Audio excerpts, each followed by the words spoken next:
Hola a todos, buenos días, bienvenidos a la clase de dinámica clásica. Esta es la clase número 7 y vamos a comenzar con la mecánica lagrangiana. Entonces, una de las cosas, aquí tenemos a describir un poquito lo que es la mecánica lagrangiana. De hecho, te iba a poner la versión grande, pero después dije, ¿para qué? 5 litros más de agua. 5 litros más de agua, esta es una versión chiquitita.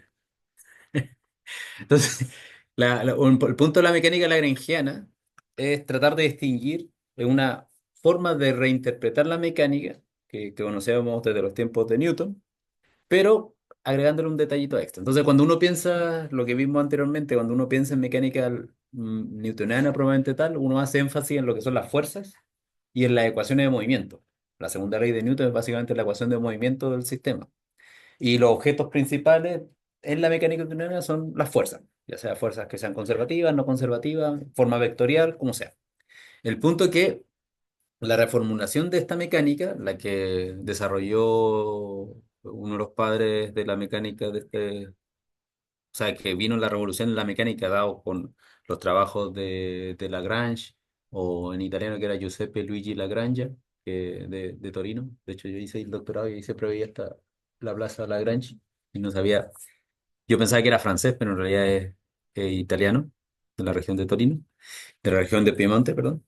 Y el punto es que la formulación de la mecánica lagrangiana tomaba el hecho de una abstracción del concepto de mecánica newtoniana con la fuerza y las coordenadas propiamente tal, y las relaciona a nivel de relaciones funcionales, o sea, que ustedes más o menos ya han visto en las clases a través del lagrangiano, del objeto que se llama lagrangiano, y una abstracción de las coordenadas espaciales, que son las coordenadas generalizadas. Ahora yo no necesito saber la posición en el espacio de mi objeto, puedo utilizar otro tipo de coordenadas que no necesariamente son espaciales para describir el movimiento de un objeto. Entonces, este tipo de formulación, la formulación lagrangiana propiamente tal, se ha vuelto fundamental para la descripción de la física de frontera, en el caso de cuando uno se va a la física de medios continuos, para poder describir lo que son las que se llaman las teorías de campo a nivel clásico o las teorías cuánticas de campo a nivel un poquito más allá incluyendo la mecánica cuántica. De hecho, la formulación lagrangiana no es solamente utilizada en la mecánica propiamente tal, también se usa en otras áreas del conocimiento, como en la economía. Bueno, claramente en la ingeniería tienden a utilizar más la mecánica newtoniana para describir los sistemas como estructurales de un edificio, pero en algunas áreas de ingeniería también se utiliza la formación lagrangiana para describir la dinámica de objetos que estén dentro de un sistema. Por ejemplo, poder describir también sistemas que están relacionados con el movimiento de física de fluido, física de plasma, etcétera, etcétera, sirven para poder visualizar o entender algunos detalles de la mecánica que si las describiésemos en términos de coordenadas espaciales, probablemente tal, serían muy complicadas de describir, pero si podemos, hola, hola, pero si podemos utilizar las coordenadas generalizadas, ¿lo puse a grabar o no? Sí, estoy grabando. Ahora cuando yo me entró la duda. Del punto de las coordenadas generalizadas, podemos encontrar una forma de parametrizar el movimiento de una forma mucho más natural, sin tener que complicar. Entonces, dicho eso, ahí tenemos la versión de Estudio Ghibli de Giuseppe Lagrange, simplemente para que se viera que también se puede utilizar para, para las figuras históricas, no solamente para los perritos y los gatitos. Ya, entonces, primero que nada, tenemos que, en- tenemos que volver a entender lo que es el movimiento. Entonces, una de las cosas básicas que uno tiene que entender es cuando uno tiene una partícula, un objeto en tres dimensiones, en principio ese objeto no está restringido a moverse de una forma particular. O sea, en principio un objeto que está en tres dimensiones tiene tres grados de libertad o tres formas de movimiento, que sería moverse dentro del volumen de la forma que quiera, siempre va a poder tener la libertad de moverse en tres direcciones, ya que estamos en tres dimensiones. Si el objeto tuviese alguna estructura interna, el número de grados de libertad crecería. O sea, digamos que en este caso, como es un punto, solamente se puede mover en las tres dimensiones, pero si fuese un objeto que tiene orientación, podría tener otras tres direcciones con respecto a sus rotaciones internas. Y si tuviera otro tipo de estructura, como por ejemplo fuese un objeto compuesto de dos masas con un resorte, podría tener de grado de libertad asociado a los movimientos vibracionales de las componentes internas del objeto. Entonces, digamos que cada uno de esos términos, los grados de libertad, nos van a ir haciendo entender cómo Lagrange fue visualizando la mecánica desde este rincón que es contar los grados de libertad, que van a estar asociados con el número de coordenadas generalizadas que tiene un sistema. Entonces, por ejemplo, si tenemos un sistema que no es solamente una partícula, sino que son n partículas, como cada una de ellas se puede mover en tres dimensiones, vamos a considerar que un sistema de compuesto de n partículas en principio tiene 3 por n grados de libertad. Acá no estamos considerando que las partículas entre ellas están interactuando, simplemente n partículas, cada una se mueve a su bola, vamos a tener en principio 3 por n grados de libertad. Pero lo que sí sabemos o lo que sabemos del día a día es que si nosotros tenemos un objeto no espontáneamente se mueve en las tres dimensiones. Por lo general sigue ciertas trayectorias, que está restringido moverse de alguna forma. Entonces eso tenemos que irlo entendiendo de una forma un poquito más abstracta. Entonces, por ejemplo, si tenemos nuestro objeto que en principio se puede mover por un volumen, por el espacio tridimensional, y esta describe una curva en su movimiento, o sea, si ahora tomamos en cuenta el tiempo, aquí estamos en tiempo cero y aquí estamos en tiempo uno y por acá el objeto va a estar en tiempo 2, nosotros podemos considerar que la curva en sí es una restricción al movimiento de nuestro objeto. O sea, el mismo hecho como lo habíamos visto hartas veces, si yo lanzo esta cosa así, yo estoy diciendo que este objeto se tiene que, es un control remoto simplemente, se está moviendo en una forma restringida, ya que no espontáneamente, por las fuerzas que están, si lo pensamos desde la mecánica newtoniana, por las fuerzas que están envueltas, no esperaríamos que el objeto de repente salga hacia arriba, sino que sigue un movimiento que es restringido, eh, visto desde el caso de la mecánica newtoniana, moldeado por las fuerzas actuantes sobre ella, pero visto desde el caso de Lagrange como una restricción a las coordenadas del movimiento, o sea, un movimiento restringido. Entonces, el hecho de que exista una curva que restringe el movimiento de nuestro objeto va a significar desde el punto de vista de los grados de libertad que nuestros grados de libertad van a ser reducidos. O sea, si tenemos el movimiento original de en tres dimensiones y nuestro objeto solamente está restringido a moverse en una línea, hemos, en cierta forma, las tres dimensiones o las tres grados de libertad originales se han reducido en dos porque solamente nos podemos mover en una línea que nosotros la podemos parametrizar con un solo grado de libertad, o sea, con una variable real. O sea, aquí, por ejemplo, el tiempo, podemos poner la coordenada cero, la distancia uno y la distancia 2. Entonces, yo sé, si ustedes me dicen el valor de la distancia, yo sé dónde se encuentra el objeto. Entonces, solamente tiene una forma de restricción. Entonces, en términos generales, si aquí nos vamos al caso siempre abstracto de n partículas, si nosotros tenemos una restricción, y ahora lo vamos a argumentar, si yo tengo el movimiento de un objeto que en principio tiene 3 grados de libertad a una curva, eso quiere decir que yo tengo una función que agarra mis tres coordenadas, x, bueno, x, y, z, y las relaciona de una cierta forma que me da un objeto, una restricción uno. Esto lo que está haciendo es bajar solamente, como esta es una ecuación, estoy perdiendo una variable. Imagínense que podemos resolver para z, pero no para x, y, z al mismo tiempo. Entonces, si tenemos una segunda, este le voy a poner f1, si ponemos una segunda función que toma mis coordenadas, bueno, ahí me falta el tiempo, z como el tiempo, tenemos la segunda coordenada, la segunda restricción, y esto quiere decir que si originalmente teníamos 3 grados de libertad, en este caso con la primera restricción tenemos 2 grados de libertad, y con la segunda restricción tenemos 1 grado de libertad en nuestro sistema. Entonces, por ejemplo, una partícula que se puede mover en tres dimensiones y le aplicamos dos restricciones, podríamos reducir su movimiento a simplemente a que siga una línea.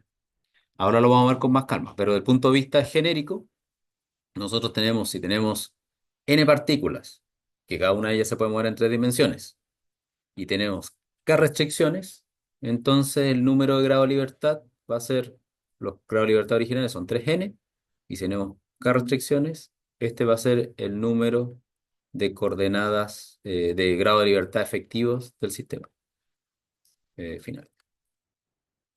y análisis. ¿Ya? Entonces, desde ese punto de vista, nosotros vamos a tener que acostumbrarnos desde la notación a muchos índices y subíndices. Así que aquí se va a empezar a abstraer un poquito más la notación, ya no va a ser tan vectorial, pero sí va a ser más eh, tensorial.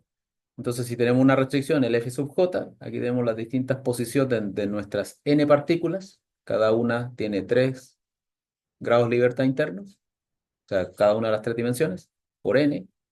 Y después tenemos los números C sub j restricciones, y ahí tenemos el número efectivo de grado de libertad.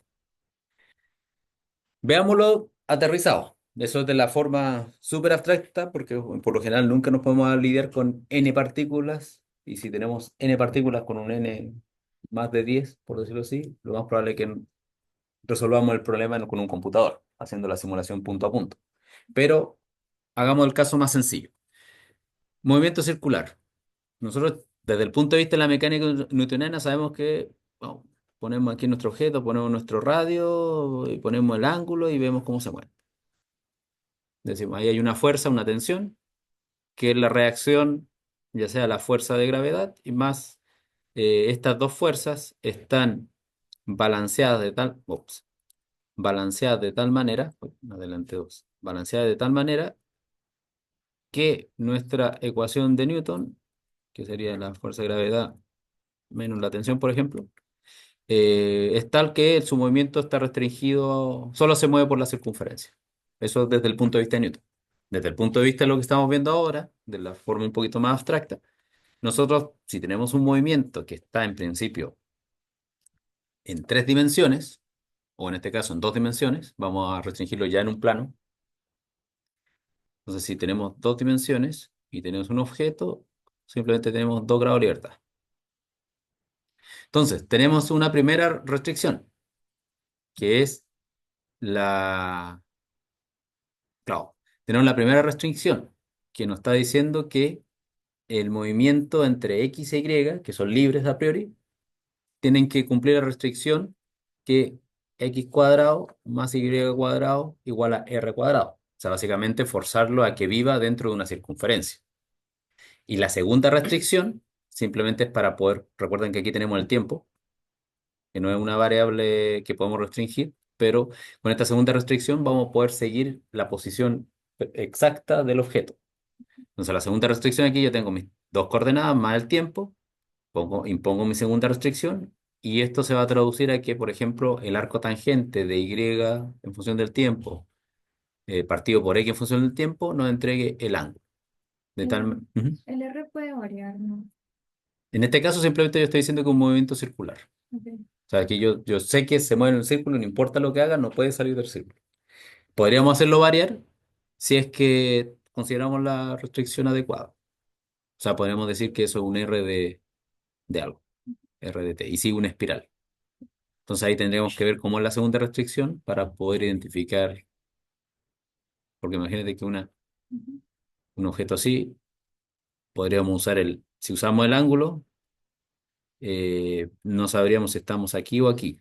Tenemos que coordinar bien los términos para que podamos identificar en qué punto está, en qué posición está el objeto. Entonces aquí tenemos, por ejemplo, dos restricciones.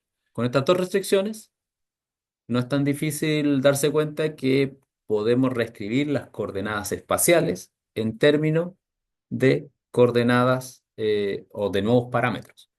El parámetro r, que es constante, y el parámetro θ, que es la función que sí depende del tiempo. Entonces aquí tenemos que de los, bueno, 3 grados de libertad originales, porque lo fijamos a un plano. Digamos que aquí tenemos esto, tenemos X, Y y Z, y digamos que tenemos una restricción cero, si es que quisiéramos agregar las tres condiciones que dice que Z igual a Z, por ejemplo. Entonces redujimos de 3 grados de libertad a solo 1. Y es lo que esperamos, porque solamente el objeto se mueve sobre una línea que nosotros la parametrizamos en términos del ángulo en cual se encuentra el objeto. Entonces, esto es como imagínense que alguien lo podría ver como estamos haciendo algo muy complicado para algo que no necesita ser tan complicado como el movimiento circular, pero esta es la forma de raciocinio que uno debería pensar cuando desde ahora en adelante nos vamos a enfrentar a problemas de la mecánica. Simplemente ver cuál es la trayectoria que tiene y cómo las restricciones, o que en este caso van a estar relacionadas a través del Lagrangiano, se van a imponer para ir reduciendo los distintos grados de libertad a algo que tenga sentido físico. El tiempo no entra como un grado de libertad, o sea, No, porque no hay control. no hay control exactamente. O sea, el tiempo siempre avanza y no podemos cambiarlo. Ahora, si incluyéramos efectos el Lagrangiano en caso de relatividad especial, podríamos tener algún tipo de dilatación o contracción dependiendo de... Pero eso ya otro asunto. Ya, entonces, eso da pie, el hecho de que yo tenga restricciones sobre mis coordenadas que impliquen fijar una restricción de cierta forma, me da pie a darme cuenta que en realidad describir un sistema físico en términos de sus coordenadas espaciales no es, podría llevarme a una complicación innecesaria. Que lo más eficiente siempre va a ser describir el sistema en términos del valor de los grados de libertad efectivos. Y eso es lo que se denomina, o lo que una de las innovaciones que se agregan desde el punto de la mecánica lagrangiana al hecho de la aparición de las coordenadas generalizadas.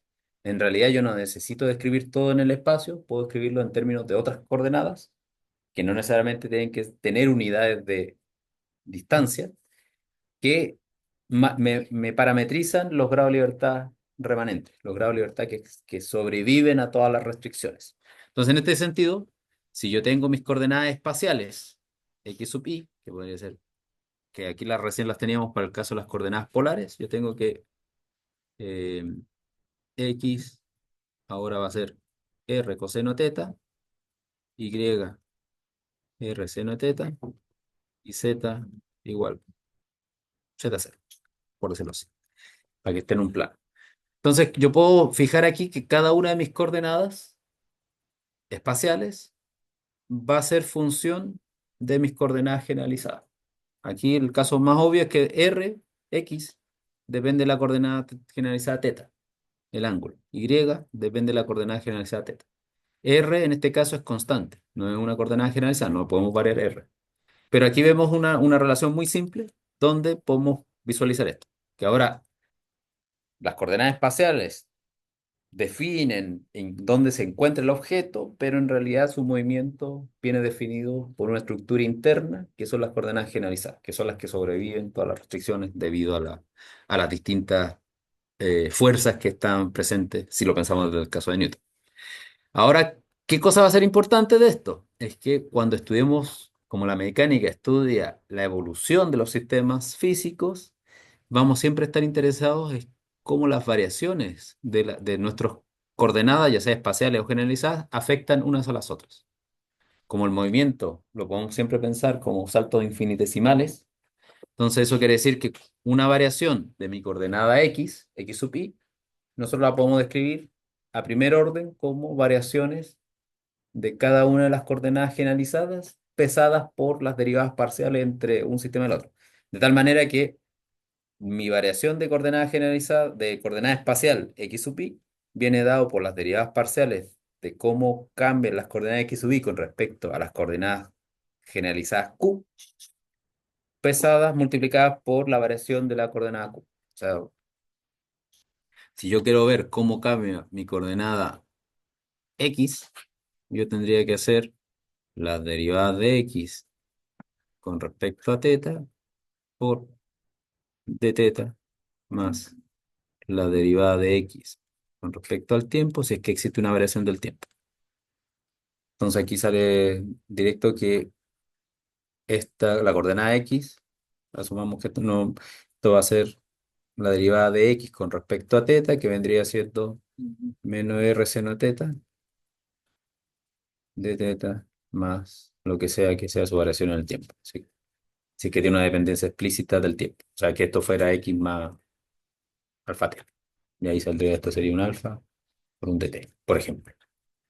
¿Ya? Entonces aquí vemos cómo las variaciones del ángulo teta, si yo lo varío pequeñito, cómo afectan a las variaciones de la coordenada espacial. O sea, si yo tengo, digamos, eso es teta, y esto está siguiendo una circunferencia. Entonces, si yo varío teta en un delta teta, o que es un delta teta, entonces yo veo que mi coordenada espacial, que estaba originalmente en esa posición, se desplaza en esa posición. Ujú. Una pequeña variación. De tal manera que podemos seguir, podemos mapear el efecto de las variaciones en las coordenadas generalizadas y del tiempo por sobre las coordenadas espaciales. De tal manera que más adelante le vamos a dar un partido gigante. ¿Qué otra cosa importante? Eh, Vamos a considerar también el hecho de que esto va a ser uno de los principios base que es la formulación lagrangiana y que después nos va a llevar al principio de mínima acción, que es lo que se conoce como desplazamientos virtuales. O sea, los desplazamientos virtuales en este caso son, digamos que yo paro el tiempo, puedo mover mis coordenadas generalizadas de un punto instantáneo en el tiempo. O sea, básicamente congelé el sistema, no lo afecto en su evolución, simplemente yo veo que si en ese instante de tiempo muevo mis coordenadas generalizadas, cómo afecta el sistema, sin estar alterando la evolución física del sistema. O sea, digamos que paro todo, muevo las cosas y después la vuelvo a su posición inicial, sigo con la flecha del tiempo y esto sigue como si no lo hubiera tocado. Eso es un desplazamiento virtual, por decirlo así de forma muy coloquial. Entonces, en este caso, los desplazamientos virtuales vamos a tener una notación distinta, mientras que los desplazamientos en general o los diferenciales van a llevar la letra minúscula. Los desplazamientos virtuales nosotros los vamos a llamar con un delta, para indicar de que son movimientos que no ocurren en el tiempo, que no son físicos, son virtuales, simplemente, pero nos van a ayudar a entender eh, cómo es el desplazamiento de nuestras coordenadas espaciales en la curva de restricción. O sea, si yo agarro y muevo eso, yo sé que me puedo mover por aquí nomás, porque si incluyera el tiempo, tendríamos que ver cómo es la evolución física del sistema.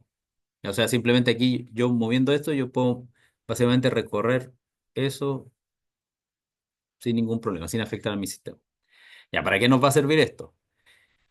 Esto va a dar pie, como yo estoy haciendo un desplazamiento de mis coordenadas generalizadas de tal manera que no estoy afectando mi sistema físico, da pie a lo que se conoce como el principio de D'Alembert o D'Alembert, como, depende cómo lo hayan escuchado. Yo le digo D'Alembert. Entonces, el principio de D'Alembert, que nos va a permitir definir y encontrar la ecuación de movimiento de un sistema, nos dice que si nosotros consideramos el sistema bajo de desplazamientos virtuales, las fuerzas de restricción, que son las que fuerzan al sistema a seguir un cierto camino, deben producir cero trabajo. O sea, básicamente, si yo hago la integral de esas fuerzas, las fuerzas de restricción sobre el desplazamiento, esas me dan cerito. No pueden generar trabajo. Esa integral es independiente de la trayectoria. No, ese es dentro del movimiento. Depende de la trayectoria. Sí. O sea, porque yo estoy sobre las. O sea, si yo tengo mi fuerza de restricción y tengo aquí mi curva, va a ser sobre esa curvita. Sí. O sea, no saliéndome de la curva.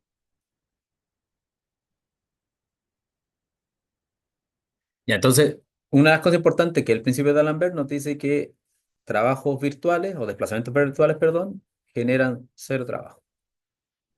Ya, entonces eso eh, nos va a permitir considerar que las fuerzas de restricción, piénsenlo como las fuerzas de reacción, o sea, cuando tenemos un control remoto sobre la mesa, existe una fuerza de restricción que por un lado es la fuerza, ahí está la fuerza real que ejerce la gravedad sobre el suelo, pero por otro lado tenemos una fuerza de reacción de la mesa y que aquí está restringiendo el movimiento a que solamente ocurra sobre la superficie de la mesa.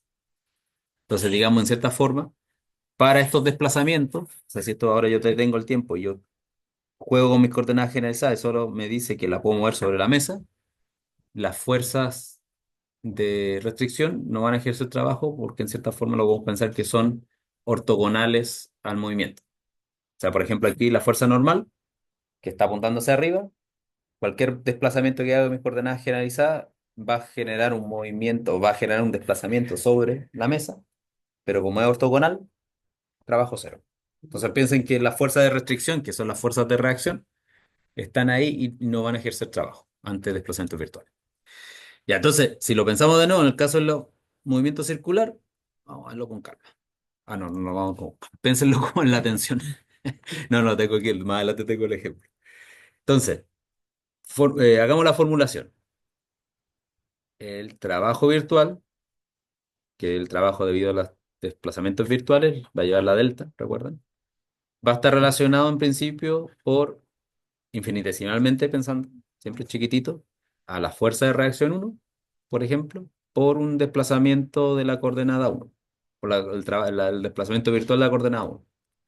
Si hacemos lo mismo con la segunda fuerza, si es que hay más fuerza que afectan a la segunda coordenada, etcétera, etcétera, etcétera. Y lo que me dice el principio de D'Alembert, que las fuerzas de restricción o los trabajos virtuales son cero, en el caso de desplazamientos virtuales, y nosotros lo podríamos revisualizar esto desde el punto de la segunda ley de Newton, porque aquí estamos considerando trabajo como F punto, por decirlo así, a grosso modo.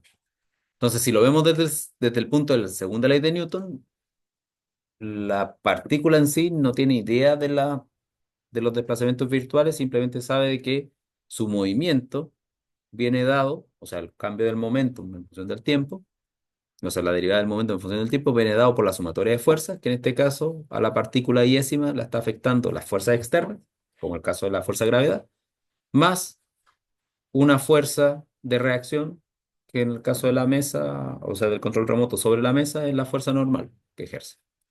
Entonces, si esto yo lo incorporo dentro de un desplazamiento virtual, yo tendría que ver cómo esas fuerzas que están acá contribuyen al desplazamiento virtual, al trabajo virtual, perdón. ¿Ya? Entonces, si hago eso, me voy a dar cuenta que voy a tener, primero que nada, la fuerza externa más las reacciones menos la variación del momento, que es básicamente eso, y yo debería obtener cero. Profe, tengo, ahí me quedó como una duda. Ujú. Em, Cuando uno hace esto de parar el tiempo, ¿qué pasa con las fuerzas externas? Siguen actuando, obviamente, Sí, simplemente tú pero estás, esa sí hace trabajo sobre el sí, objeto. Ok. digamos que las fuerzas externas, como en este caso. Ujú, O sea, yo sé que tengo una fuerza externa y una fuerza de reacción. ujú. Y el control remoto sobre esta mesa, suponiendo que no tiene roce ni nada, solamente sería un movimiento Ujú. sobre la mesa. A priori, las coordenadas generalizadas, sin ninguna restricción extra de que yo lo empuje o algo así, sería que el control remoto se pudiera mover por sobre las dos dimensiones de la mesa. Y la única fuerza externa en este caso sería mi dedo empujando. ¿Ya? Entonces, pero desde el punto de vista de desplazamientos virtuales, yo me daría cuenta que puedo moverlo en esas dos coordenadas generalizadas y las fuerzas que están actuando sobre ellas no deberían generar un trabajo, la de reacción. Ok, no, no, no, La no, única sí. forma que generan una fuerza de reacción es que yo rompiese la restricción. La restricción ahora es X e Y libre, Z igual cero, porque es el nivel cero de la mesa. La única forma que generan trabajo es que existiese un desplazamiento que se salga de la Adicional, restricción. O claro, sea, por ejemplo, que adicional. yo rompa mis funciones de restricción y diga que ahora Z yo lo puedo mover hacia arriba. Ujú. Y ahí aparecería un trabajo porque claramente Claro.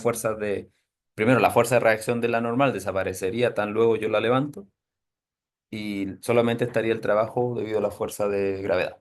Entonces, en resumen, siempre los desplazamientos virtuales están asociados a fuerzas de reacción, Sí, acción-reacción, siempre. que son o fuerzas de restricción.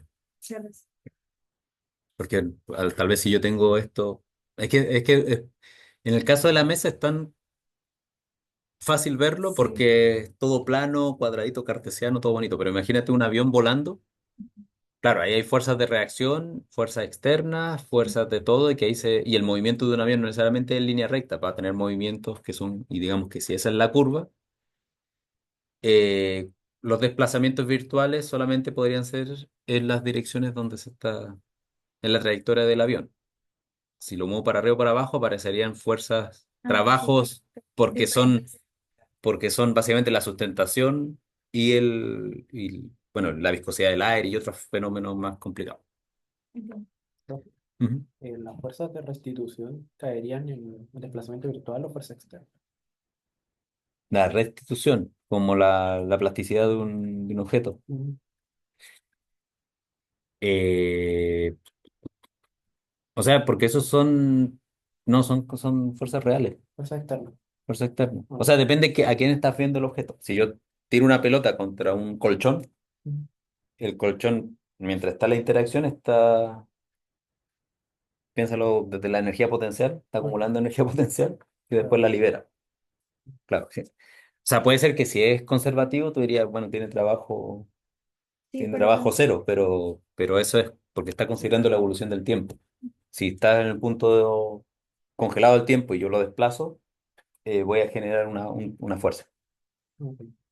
Es como, ya, entonces, considerando el principio de D'Alembert, volviendo a esto, y estas son las partes que uno se complica un montón ya después, si lo machaca en la cabeza, empieza a entender que el principio de D'Alembert viene tiene una idea final.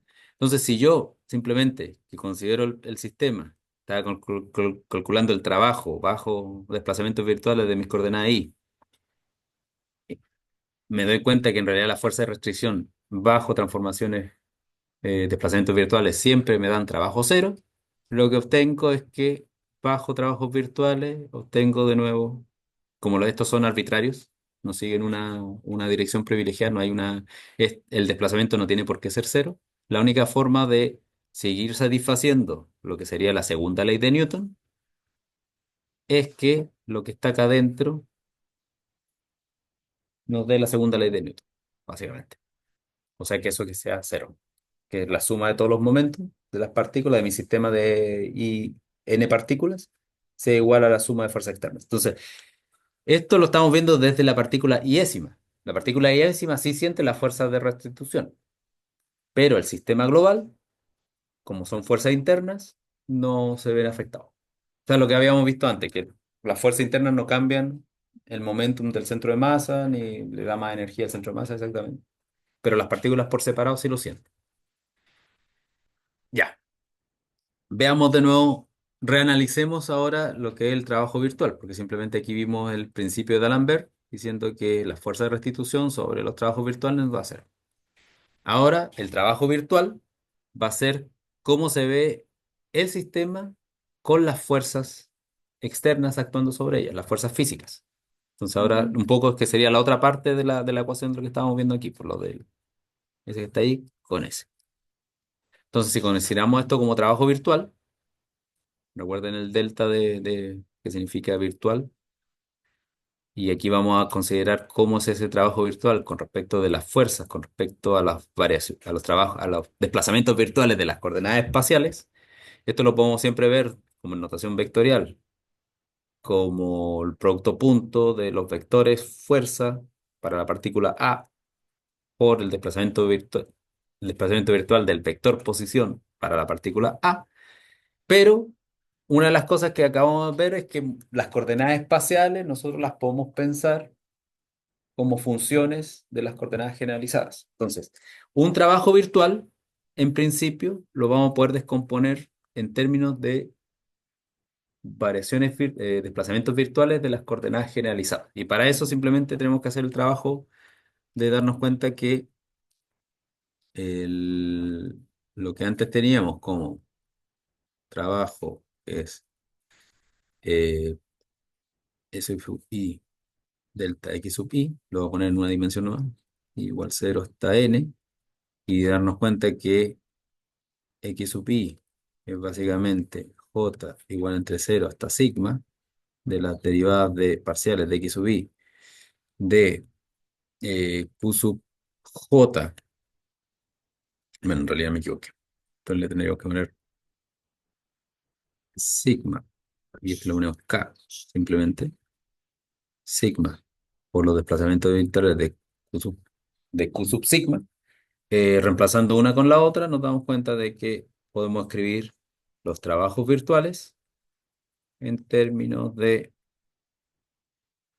F sub i, sumatoria de sigma i de Q sub sigma, sigma, esto es sobre sigma. Y reagrupando estos términos, podemos pensar de que este término que está acá, eh, damos vuelta a las sumatorias, nos va a quedar que ese término que está acá, que es la suma de i, f sub i, de x sub i, de q sigma, ya me falta un delta, delta q sigma, tendría el rol parecido a una fuerza, a un nuevo término como una fuerza que depende del índice delta. De tal manera que podríamos reinterpretar, hacer una transformación de nuestro sistema, de tal manera que ahora los trabajos virtuales eh, dependen de un objeto que al ser multiplicado por los desplazamientos virtuales, las coordenadas generalizadas, nos va a entregar la misma información. Eso, del punto de vista de la novedad del nombre, le vamos a llamar, básicamente esto sería lo que se conocerían como fuerzas generalizadas, porque son las que dependen de las coordenadas generalizadas. Aquí las unidades desaparecieron, ya no sé. Aquí uno podría pensar F tiene unidades de Newton, pero con esta parametrización no necesariamente Q tiene unidades de Newton, de fuerza, pero es el representante de la fuerza en el mundo de las coordenadas generalizadas. ¿Ya? Entonces, en este punto, nosotros tenemos que eh, las fuerzas generalizadas van a ser simplemente cómo las fuerzas reales actúan en el plano de las coordenadas generalizadas a través de las derivadas parciales. Eso quiere decir que lo que antes teníamos de trabajo virtual ahora readquiere la forma original de trabajo, pero donde ahora son fuerzas generalizadas multiplicadas por desplazamiento de las coordenadas generalizadas. Ya. Ahora con eso podemos empezar a jugar y empezar a ver cómo se visualizan esas en un contexto más grande. Consideremos, por ejemplo, el desplazamiento virtual, pero de la derivada del momento, que sería básicamente estamos recuperando las leyes de Newton. Apliquemos las leyes de Newton acá.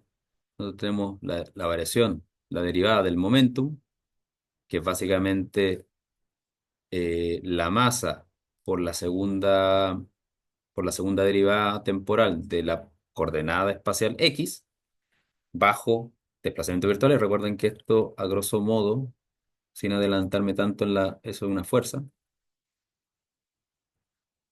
ya que están amarradas la fuerza con la aceleración como ecuación de movimiento. Entonces, si consideramos eso que está acá, podríamos encontrar cuál va a ser el equivalente eh, básicamente al hacer el mismo truco que hicimos acá con las fuerzas generalizadas, podemos hacer el equivalente de este término en el mundo de las coordenadas generalizadas, que sería algo así como una eh, m por a generalizada. ¿Ya? De tal manera que vamos a identificar que estos términos que están acá empiezan a semejarse a los términos que habíamos visto en el caso de la mecánica de Newton, simplemente en este mundo de coordenadas generalizadas. El, después de todas estas, eh, después de todas estas cambios a coordenadas generalizadas, ahora vamos a encontrar un término un poquito más bonito. Ahora sí le vamos a dar hilo al asunto. Entonces, tenemos que este término que está acá, que es el término que en la ecuación anterior estaba aquí, lo vamos a poder reescribir en términos de distintos, eh, básicamente lo que vamos a hacer es completar una derivada total. Entonces, si nosotros tenemos acá el término en sí, que es m por x dos puntos, por la derivada de x por dq,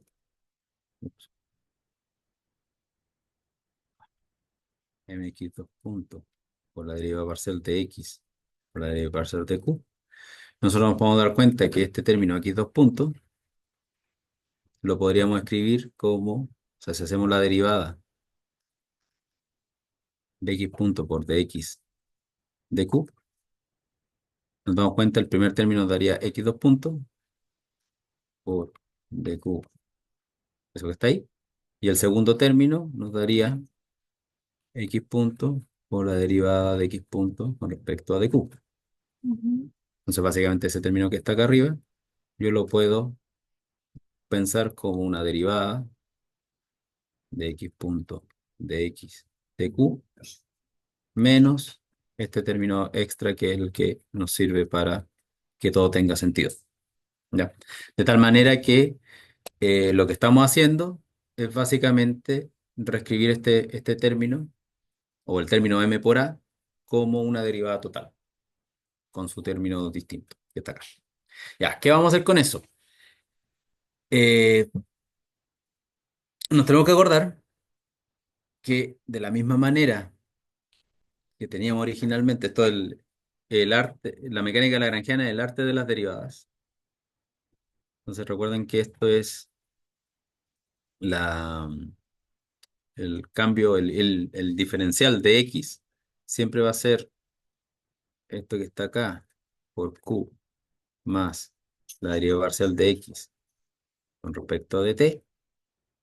Entonces, si nosotros tomamos en cuenta que, a grosso modo, lo que no les gusta a los matemáticos, Porque nos faltaría un delta Q ahí, de sí, dq. Si hacemos ese término, a grosso modo, esto se transformaría en x punto y lo que está acá de q sería q punto más la variación de x con respecto a t, porque esto nos daría un hito ahí. De tal manera que nosotros podemos volver ahora y transformar este término que está acá, en nuestro caso, y nos daríamos cuenta que básicamente, debido a las variaciones y cómo la velocidad o x punto depende de las coordenadas generalizadas q y de la coordenada generalizada q punto, va a haber una relación uno a uno entre las derivadas de q punto, de x punto con respecto a q punto, que va a ser igual a la derivada de x con respecto a q. Eso es básicamente una relación directa que sale de la derivada. Piénsenlo como a lo no matemático, perdón, de que tenemos la derivada de x a dt con respecto a la derivada de q a dt y uno pudiera hacer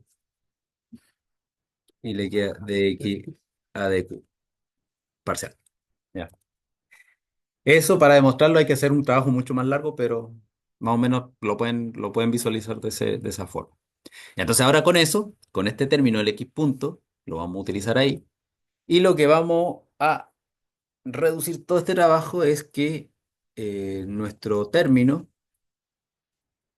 este que tenemos acá, más este que tenemos acá, si lo consideramos en este punto, si se dan cuenta que yo tengo q punto, o sea, de x a dq, q punto, aquí yo tengo de x punto a dq, y lo que vamos a poder lograr es que este término que está acá, que era el primero que tenemos acá, vamos a poder, perdón, que este es el que está acá, lo vamos a poder identificar básicamente sacando las derivadas fuera, como la derivada en función del tiempo, la masa la podemos meter donde sea porque es una constante, la derivada parcial de Q, intercambiando los Q, por un medio de la masa por la velocidad espacial al cuadrado. Y eso lo conocemos que es la energía cinética de un sistema. Eso que está ahí es la típica energía cinética de una masa, de un objeto.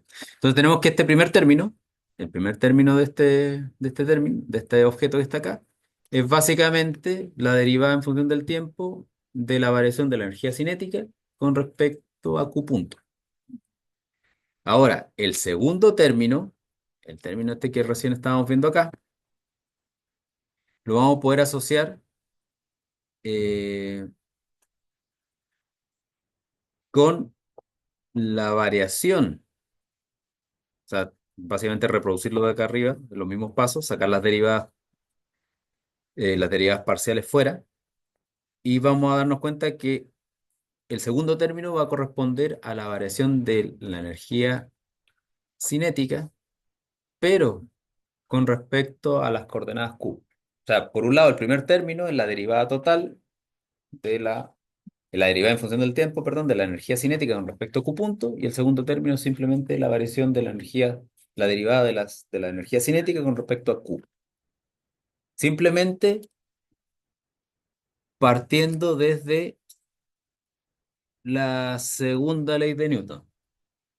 Ni siquiera la segunda ley de Newton, porque es de la primera ley de Newton, la parte cinética de la ecuación de Newton, solamente partiendo del m por a, ni siquiera diciendo que eso es f, solamente jugando con la primera parte de la ecuación de Newton, de la segunda ley de Newton, nos damos cuenta que esos términos, desde el punto de las coordenadas generalizadas, corresponden a variaciones temporales, a las derivadas en función del tiempo, de la energía cinética o de la variación de la energía cinética con respecto a las coordenadas generalizadas Q y de la coordenada generalizada derivada en el tiempo Q punto.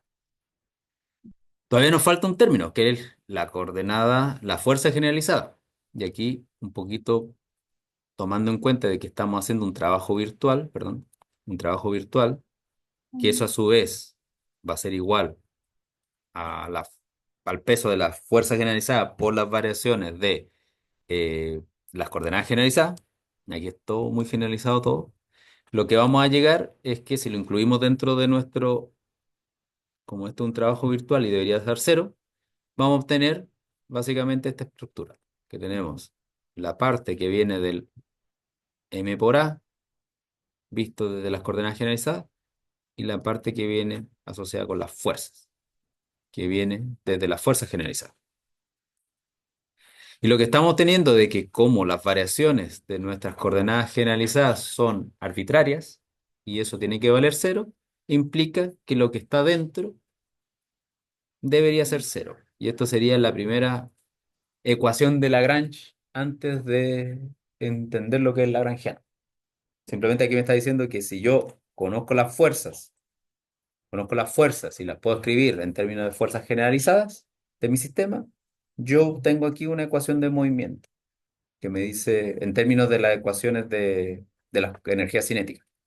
Eso después ya sabemos para dónde va todo, porque si consideramos que la fuerza real, en el caso de fuerzas conservativas, está relacionada con el gradiente o el menos del gradiente del potencial con respecto a las coordenadas espaciales, yo de nuevo puedo escribir mis coordenadas generalizadas, haciendo el mismo truco de antes, que la fuerza generalizada es la fuerza por las derivadas parciales de x con respecto a q, y me doy cuenta que este término que está acá lo podría identificar como las derivadas, que la fuerza generalizada va a ser el gradiente, el menos del gradiente en el espacio de las coordenadas generalizadas de la energía potencial, asociada a la fuerza inicial, esta que está acá.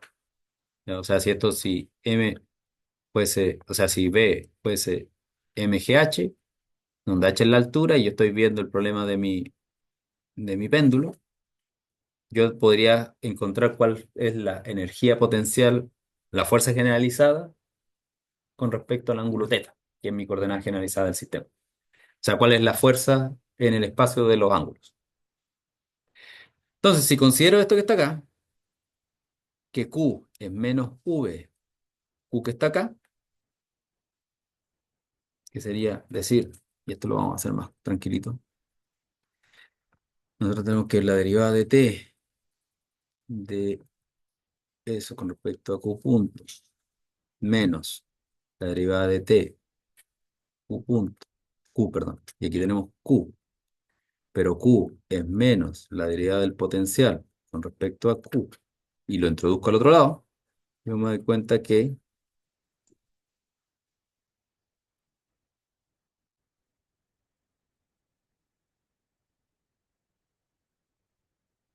lo menos pasa con un más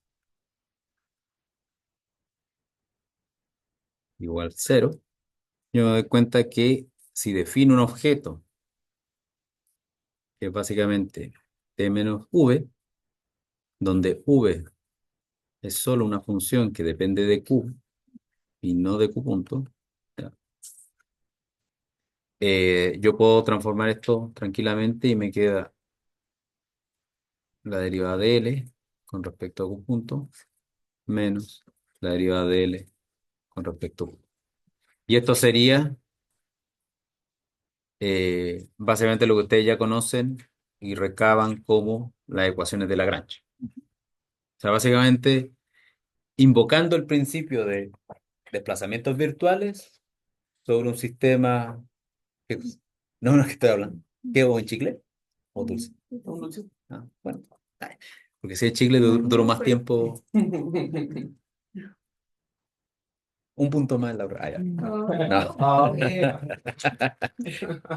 No, gracias. tienes que cobrar. Hay memoria. Un punto. El problema es que la prueba tiene 2 millones de puntos. Ah, ya. No, no. Puede quedar, profe, si quiere. No, no. Tengo 1 millón de estos allá. Llega con un camión así. No, pero el punto es que solamente el principio de D'Alembert aplicado a la mecánica, a la segunda ley de Newton, nos damos cuenta que recuperamos un objeto que es nuestro favorito en muchos cursos, que es el lagrangiano. Pero esta forma no es es una forma un poquito engorrosa de entender lo que es la ecuación de Lagrange. O sea, funciona, porque ya sabemos, ya hemos pasado todos los cursos y vemos que desde el lagrangiano y de la ecuación de Lagrange recuperamos las mismas ecuaciones de movimiento que en el caso de Newton. O sea, estamos describiendo el mismo objeto con la misma evolución.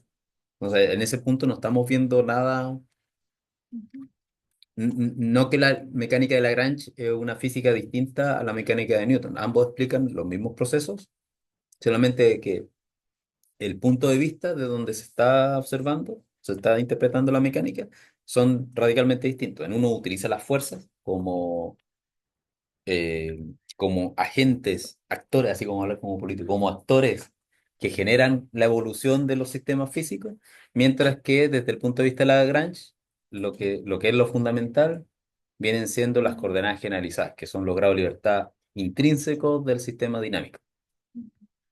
Aquí queda un problema muy bonito, que el mismo el problema de la circunferencia, pero ahora ya no es un movimiento en un plano, es el 3.1 del Féter.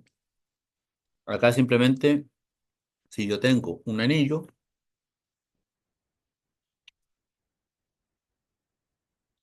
y ese anillo hay una pelotita ahí, yo voy a hacer que si el anillo yo lo muevo, la pelotita se movería sin ningún problema.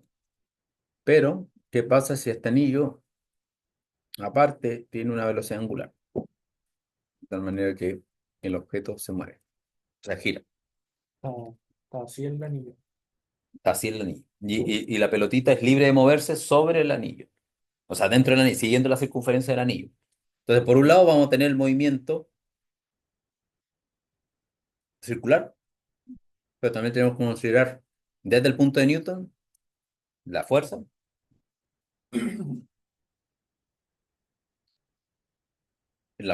la de reacción que vaya a haber aquí. Y debido a la velocidad angular, esta cosa, si es muy rápido, se debe desplazarse hasta el ecuador, o si es muy lento, tal vez se queda en el origen. Y dependiendo de las condiciones iniciales, podría ser que cuando empiece el movimiento yo le pego una patadita, entonces esta cosa va a estar oscilando en torno a su punto de equilibrio estático, que sería que yo lo dejo en una posición donde lo suelto y se queda ahí simplemente porque como está a una velocidad constante, digamos, habría un punto de equilibrio estático, que siempre sigue una circunferencia. Desde Pero, el punto de vista de Newton es complicado, porque hay que encontrar todas las fuerzas para y resolver el sistema de movimiento. hay una de las condiciones sería que el omega es constante. Una de las restricciones, ¿no? Sí, pues una restricción, pero desde el punto de vista de Lagrange, tendrías primero que definir que tus coordenadas generalizadas para este sistema, lo más fácil es usar el ángulo teta y el ángulo phi. Y el ángulo phi, como define el movimiento del ómega, phi debería ser algo así como un omega t,